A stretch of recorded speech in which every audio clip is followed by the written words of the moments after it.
Welcome everyone. In your truck searches, especially with heavy duty trucks, you're probably going to run into a situation where a vehicle you're looking at has Hydroboost versus a vehicle that has vacuum boost.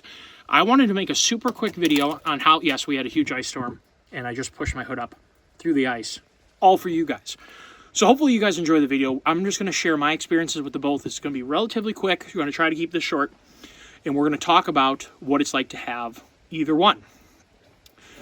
I had a 2019 F-250 6.7 diesel, which had vacuum boost. Commonly, a lot of vehicles like my 2017 Power Wagon, my 0260 Chevy 2500 HD, those are both gassers. Commonly, gassers can have Hydroboost, but most commonly in the past, diesels had Hydroboost as well. My 2017 6.7, or 20, see, I said that wrong again. 2019 6.7 did not have Hydroboost. This is a 7.3 liter gas, and gas engines do commonly have a vacuum booster. Ford does not offer a Hydroboost unit as of late until you get into the F450. Why, you might ask? Well, I ask a similar question because I really like Hydroboost. Now, there's some strong opinions either way, and I'm going to try and share everything that I can about my experience with Hydroboost really quickly in this video. First of all, what is the feeling that you feel different in your vehicle? With Hydroboost, when you hit the brake, in general, you have maximum brake boosting application immediately. You're going to notice with a vacuum boosted truck, when you hit the brakes, there's a hard part, and then as the engine comes down off of whatever speed it was at and you generate more vacuum, you're going to find that the boost increases with the longer the engine has been idling and the vacuum gets up to the booster through the lines. There's a delay. Now, if you have big, strong legs, you probably don't really care. If you're a little bit smaller person, or maybe if you have a leg injury, a left leg or a right leg, or any leg that you're using to brake injury, I think you're going to like Hydroboost better. The other thing is the total amount of effort that can be put out by the system. First of all, you have to have a huge vacuum booster in order to have a lot of boost. And a Hydroboost unit puts out a lot of performance at a cost. Hydroboost units are commonly more expensive.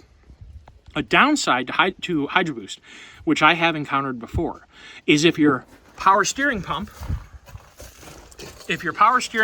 fails, which is right there on my little 7.3 liter gas here, if your power steering pump fails, you lose brake boosting. You also lost steering. So when you lose a Hydroboost, or when you lose, like if your Hydroboost unit was to fail, if your steering gear were to internally fail, or if the pump fails, all three of those can create a situation, or several failing together, where the system is damaged enough where all of it doesn't work.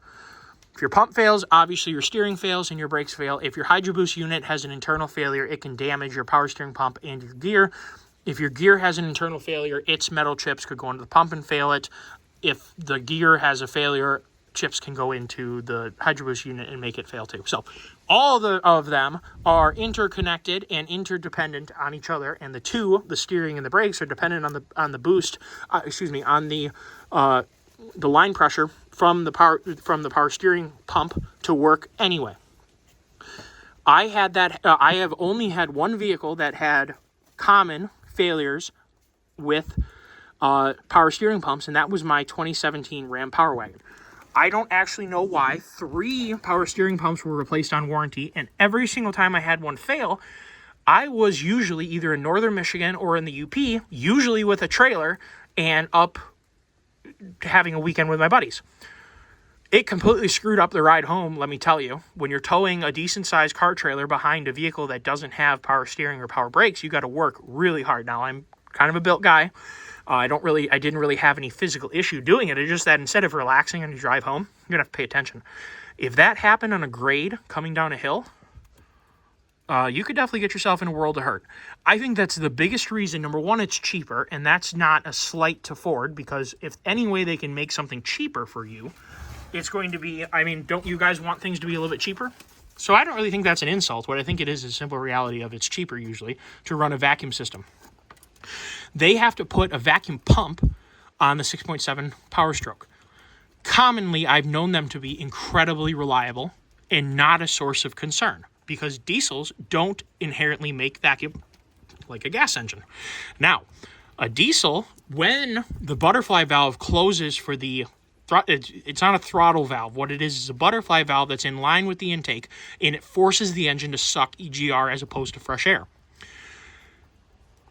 It's still not going to make a lot of vacuum, but the engine probably does make a little bit more vacuum than a diesel normally would. Generally, diesels have no interruption to airflow. They have no throttle, and therefore they're at ambient pressure all the time, and the only thing that influences the RPM of the engine and the amount of power it makes is how much fuel goes in, which in turn, the more fuel you put in, the more boost you make, the more power you make. They are fuel-driven engines. Where gas engines operate in a vacuum all the time, except for when they go full throttle, and they may, depending on how efficient the intake tract is, the throttle is right there. When it opens, it allows air pressure to go in. You just really, super quick aside, because it's really cool. I'm at about 1,000 feet right now. So yeah, I'm a little bit lower pressure than sea level, but I'm breathing whatever air pressure that I have. When I open up my mouth, the air is pushing into my mouth, and when I breathe in, my diaphragm is relaxing, allowing my lungs to open, and you take in air. Super cool. In the same way, the atmosphere is pushing into the engine right now. The throttle valve is closed. When you start up the engine, there's going to be a idle bypass, which allows a little bit of air to go in, but this big old engine is sitting there pumping against the throttle valve, which is preventing all of atmospheric pressure from pushing into the engine. When you accelerate the engine, all you're doing is allowing atmosphere to go into your engine. That's all that's happening. It's kind of just, it's cool, okay? It's cool. But let's get back to Hydroboost, because I can so commonly get carried away. So I prefer its feel, and when it's working, it has exceptional braking feel and braking capacity. I don't much care for having an external vacuum pump, but what I feel Ford has done is, number one, save you some money by putting a vacuum pump on a diesel to give you vacuum boost on a diesel. And number two, they've isolated the brake system from failing at the same time as the steering system, which I think is looking out for you.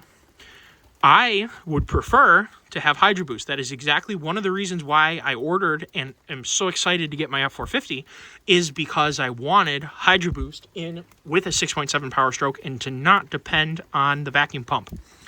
My 2019 6.7 did not give me any trouble with the vacuum pump, didn't have any trouble with the brakes, and it had good braking capacity. You should know that all these vehicles, whether they have a Hydroboost or not, all conform to the exact same Federal Motor Carrier standards or Federal Motor Vehicle standards as each other. They're all had to pass the performance of their brakes and their steering and whatever to get the ratings that they have. So uniformly, it doesn't matter. I wouldn't, and I don't, avoid buying a vehicle, or I didn't independently not buy this vehicle because it had vacuum boost. Because of the 7.3 liter, I suck out, no, that's not right. What would be the right word for that? Whatever. I chose to seek out the 7.3 liter gas engine because I wanted it. By nature, I ended up with vacuum boost. I believe that GM is still using vacuum boost with a 6.6 gassers. Pop your hood and see if you have either a big old canister like this, or else you're going to have a little teeny little, it's about that big, little canister. It's about that big in diameter. Right there on this side usually. Where's my finger? Oh, right there. Generally, and that's going to, and also you're going to see two lines that end up going back down to the power steering pump. That will tell you whether or not you have vacuum boost or not on your vehicle. I'm actually genuinely curious because I've seen some pictures.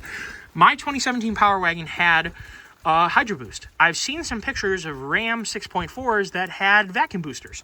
So I wonder what determined whether or not they got vacuum boost versus Hydroboost, and maybe it's in response to the failures that they had with the power steering pumps that they ended up going with newer ones, perhaps as newer ones. So if you have a newer than a 2017, specifically a 19 and up Ram 6.4 gasser, please let me know what you have, because I'm genuinely curious, and if you like your braking performance. If you would, fill this comment section with what HD trucks or even half-ton trucks you have, and if you're satisfied with the amount of braking performance that you have. So, in conclusion, I wouldn't not buy a vehicle because it doesn't have Hydroboost. I wouldn't not buy a vehicle because it had Hydroboost.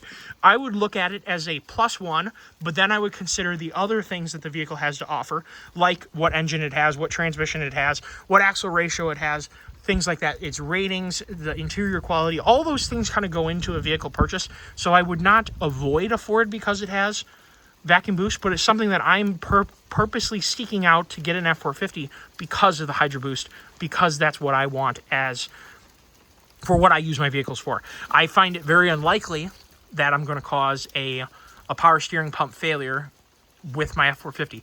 Let me share with you super quickly what I've commonly seen cause power steering pump failure. First of all, contamination. Second of all, excessive RPMs with turning the wheel or turning maximum angle, so abusing your vehicle.